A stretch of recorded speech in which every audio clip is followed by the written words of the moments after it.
नमस्कार। हम लोग मौजूद हैं नकुट ब्लॉक के गांव गाजीवाला के अंदर।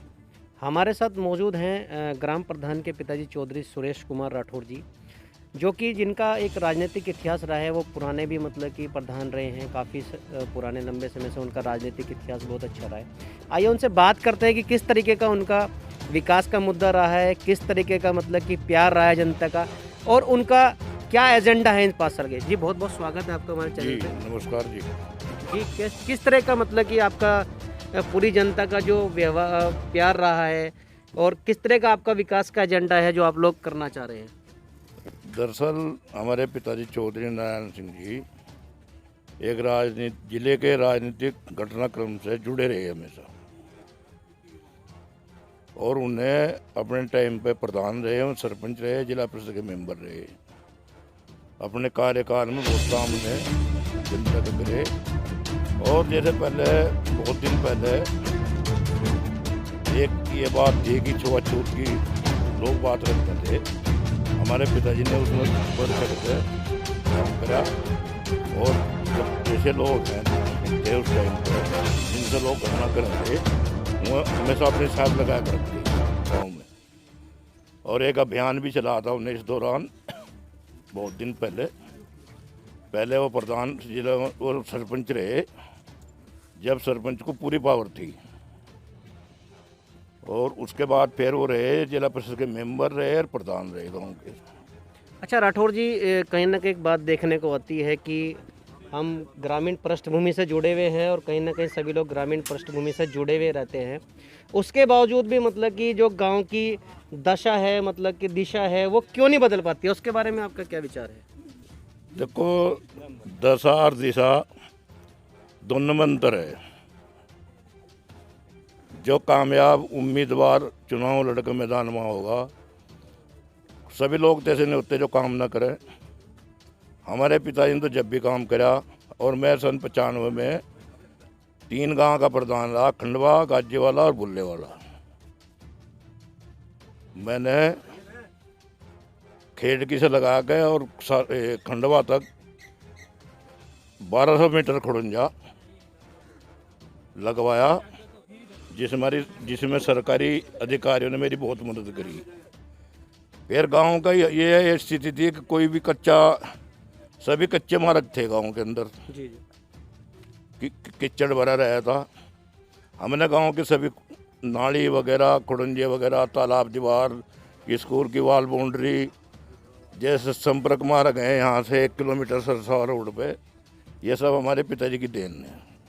अच्छा प्रधान जी, गाजी वाले की जो ग्राम की जनता है, आप उनका किस तरीके से तहे दिल से धन्यवाद करना चाहेंगे? भाई उनका तो धन्यवाद हम तो लगातार दे ही रहे। उनसे प्रेम है, प्रेम भावना रखें लोगों से, उनकी मदद भी करें, वो हमारी मदद करें जब कोई बात हमारे सामने आवे। और उनके जो काम, ज़मीनी काम है, जो हकीकत में वाकई में ज़मीनी काम है, वो हमारे परिवार ने हमेशा करे। जैसे 95 में मैंने 35 मकान इंदिरा आवास योजना से लोगों के बनवाए थे, और 150 लोगों की मैंने औरतों की, वृद्ध जो बूढ़ी औरतें थी उनकी, और आदमियों की पेंशन मैंने बनवाई थी। ठीक है। इसी कड़ी में हमारे साथ मौजूद हैं ग्राम गाजीवाला के निर्वाचित ग्राम प्रधान रविकांत राठौर जी, जो कि मतलब कि एक वकील भी हैं और अच्छी खासी अपनी जान पहचान भी रखते हैं। आइए उनसे बात करते हैं कि किस तरह का उनका विकास का मुद्दा रहेगा, किस तरह का उनका एजेंडा रहेगा, और 5 साल का उनका क्या एक प्लान है, किस ग्राउंड लेवल पे वो काम करना चाहते हैं। आइए बात करते हैं। बहुत बहुत स्वागत है रविकांत जी आपका हमारे चैनल पे। धन्यवाद। अच्छा रविकांत जी, किस तरह का आपका 5 साल का क्या एजेंडा है, किस तरह का आप लोग विकास धरातल पे, और क्योंकि विकास पहले ही बहुत ज़्यादा हो चुका है, आप किस तरीके से मतलब आगे बढ़ाना चाहते हैं इस विकास को? देखिए, विकास के मामले में तो क्योंकि मेरे परिवार में से ही प्रतिनिधि गांव के अंदर रहे हैं, जी विकास कराए भी गए, कुछ काम अधूरे भी हैं।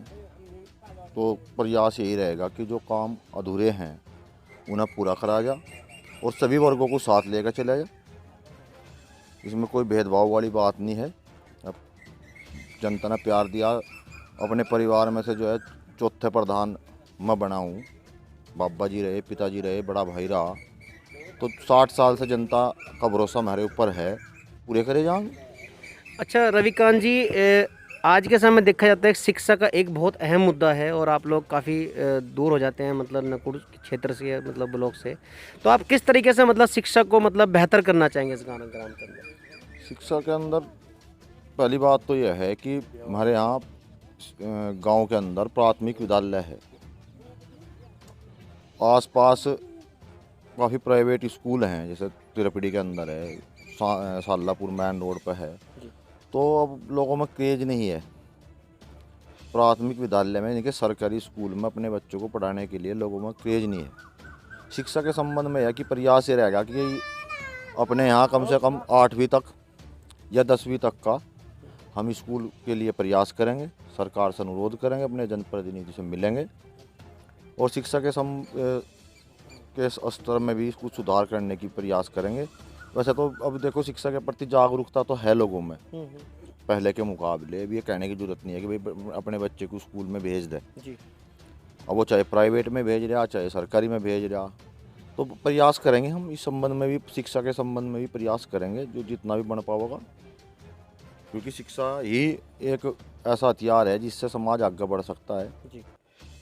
अच्छा रविकांत जी, एक वैश्विक महामारी आज के समय कोरोना मतलब चल रही है, उसमें आप लोग किस तरीके से अपने ग्राम की जनता को मतलब बता रहे हैं, जागरूक कर रहे हैं, किस तरीके से समझा रहे हैं और आपने क्या क्या कार्य इसके मतलब कि रोकथाम के लिए किया है अभी तक?